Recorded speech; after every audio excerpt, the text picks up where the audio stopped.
Distinguished colleagues, Mohammed Aliero is my name, and I represent Kebbi Central.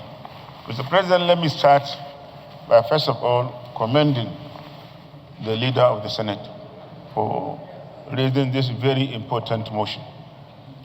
And let me say that I agree with all the submissions and observations made by my colleagues, and I do not intend to repeat them. I only want to add that the statement made by distinguished Senator, His Excellency Adams Oshiomhole, former governor of Edo State, is, with due respect, is reckless. And it is unfortunate because it undermines the integrity of not only the NNPC, but even the federal government of Nigeria. Because the NNPC is the cash cow of this country.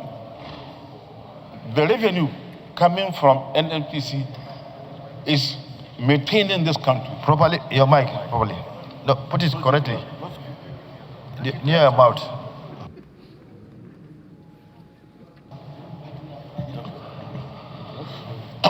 Sorry, Mr. President. The NNPC is the cash cow of this country. And such reckless statement is sending wrong signals to outsiders of this country, which has not been mentioned in the submission made by the leader of the Senate and all the observation made by even the Deputy Senate President.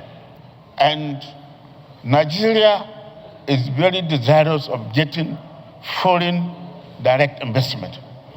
And if the Senate accept this kind of statement made by Adams Oshiomhole, it is certainly going to undermine or even jeopardize foreign direct investment. So, Mr. President, we have to discountenance that statement.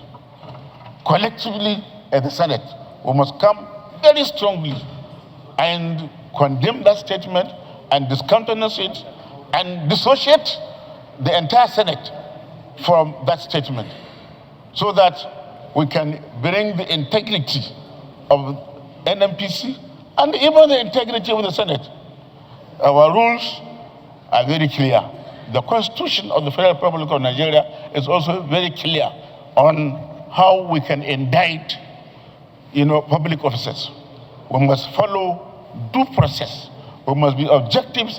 There must be fairness, and even the powers conferred on the Senate, it must be done discretionally. And no committee will issue a warrant of arrest without referring to the presiding officer, either the Speaker of the Senate or the President of the Senate. So the power to issue warrant of arrest is vested only in the presidency of the Senate, not committee chairman. So, Mr. President, thank you very much by allowing me to make comment on this. And the observations made by all the speakers are correct. I therefore want to associate myself with those observations. Thank you very much.